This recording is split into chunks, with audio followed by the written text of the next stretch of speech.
Olá, investidores! Muito bom estar aqui novamente com vocês na produção de conteúdo num formato diferente dessa vez. Mas antes de situar vocês sobre o mundo dos investimentos e os produtos, eu gostaria de falar brevemente sobre inflação que você está sentindo no seu bolso com certeza e taxa Selic, logo após a nossa vinheta.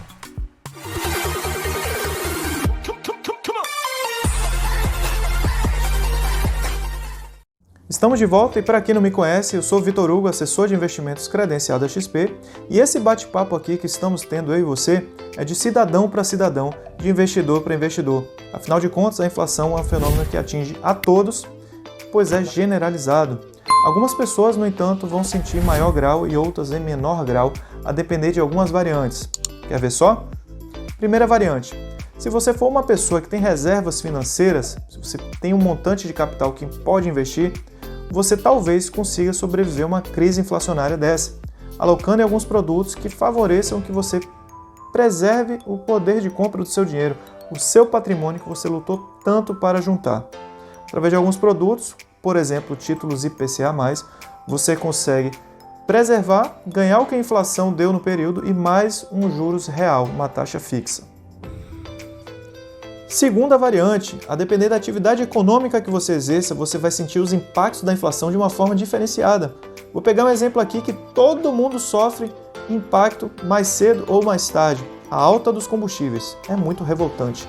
Pense aí, se você é empreendedor, um fabricante de um produto e utiliza combustíveis derivados de petróleo na fabricação, você provavelmente vai ter que diminuir a margem e provavelmente repassar parte dos custos ao consumidor final. Então, nesse exemplo, as duas pontas da cadeia produtiva se prejudicam. Ainda há outra hipótese em que o empreendedor sai completamente prejudicado por não conseguir repassar o custo. E é nessa hora que o gerenciamento do caixa com produtos adequados vão fazer você passar por essa fase, esse período de crise. Agora pense, se você for uma pessoa que não utiliza os derivados de petróleo no dia a dia, não se engane, a alta dos alimentos também foi responsável pela alta do IPCA do mês de março, porque, afinal de contas, para o alimento chegar a você nos supermercados, ele passa pela cadeia produtiva que utilizou o transporte até chegar ali. E como o combustível subiu, o frete também subiu. Na prática, o dono do supermercado vai ter que elevar o preço. Agora, te contextualizando sobre a inflação, saiba que a inflação está sendo sentida mundialmente, tanto por países ricos como pobres. Países emergentes como o Brasil tendem a sentir mais a inflação do que países ricos como os Estados Unidos. Mas não se engane, os Estados Unidos também estão sentindo índices inflacionários mais altos do que o que estão acostumados. A diferença é que o mercado de trabalho lá também está aquecido. E esse contexto de guerra entre Rússia e Ucrânia só veio a agravar ainda mais a inflação global. Isso porque a Rússia, como muitos de vocês sabem, é grande produtora de petróleo e também fornece gás natural à Europa. Além disso, tanto Rússia quanto Ucrânia são produtoras de algumas commodities agrícolas, como milho e trigo, e seu bloqueio perante o Ocidente torna toda a cadeia produtiva do resto do mundo afetada, e a relação de importação e exportação de alguns países afeta bastante a balança comercial de determinados países. Isso gera um desequilíbrio momentâneo e a gente espera que não duradouro, tomara que essa guerra termine logo. Mas vamos lá, falar do grande vilão, o petróleo. O que está acontecendo? Ele que puxou a alta da inflação de março. Vejam aqui nesses dados trazidos pelo IBGE e divulgados na sexta-feira de 8 de abril. O que aconteceu que teve um rebuliço tão grande no mercado sexta-feira? A inflação veio 1,62% no mês de março. Esse índice veio acima das expectativas de mercado, mas isso a gente já está acostumado. Mas veio bastante acima e surpreendeu, inclusive, o presidente do Banco Central. Foi a maior inflação, para vocês terem noção, do mês de março, desde 1994, desde a implantação do Plano Real. E o acumulado em 12 meses está em 11,3%. É uma inflação bastante alta. E por que mexeu com o mercado, tanto de renda fixa como de renda variável, na sexta-feira? Por ter vindo bastante acima, o mercado já abriu a possibilidade da taxa de juros aumentar ainda mais.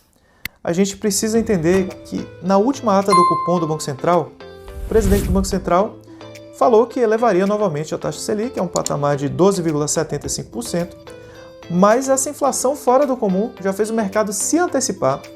As ações de varejistas, por exemplo, que para elas é péssimo uma Selic alta, caíram muito na sexta-feira. Construção civil e empresas de tecnologia seguiram pelo mesmo sentido.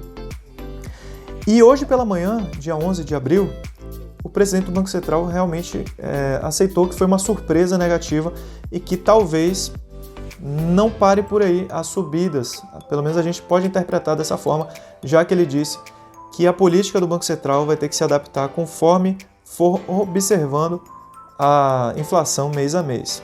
E eu quero passar um dado para vocês. Quando vocês pensam em elevação ou alteração na taxa de juros de um país, saiba que essa alteração vai refletir de 6 a 18 meses, vai gerar consequências e repercussão plena após esse período.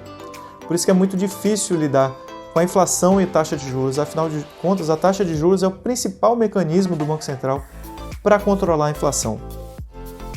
O petróleo, então, é o grande vilão. Hoje, no dia 11 de abril, o petróleo caiu cerca de 4%, terminando ali em 98 dólares, 99 dólares o barril de petróleo. Por quê? Está havendo lockdown na China, isso diminui a demanda do petróleo. E também os Estados Unidos, eles possuem uma reserva de petróleo muito grande e resolveram liberar. E isso reduziu a pressão do preço do petróleo, fez com que caísse momentaneamente. Ele foi o grande vilão de março, puxando o índice, o IPCA, mas também o vestuário e a alimentação fora de casa também pesaram nessa alta da inflação. Agora o seu dinheiro na prática. Se você, durante esses 3 primeiros meses do ano, deixou seu dinheiro na poupança, você deve ter tido um retorno de cerca de 1,5% mais ou menos. Lembrando que é isento de imposto de renda, certo?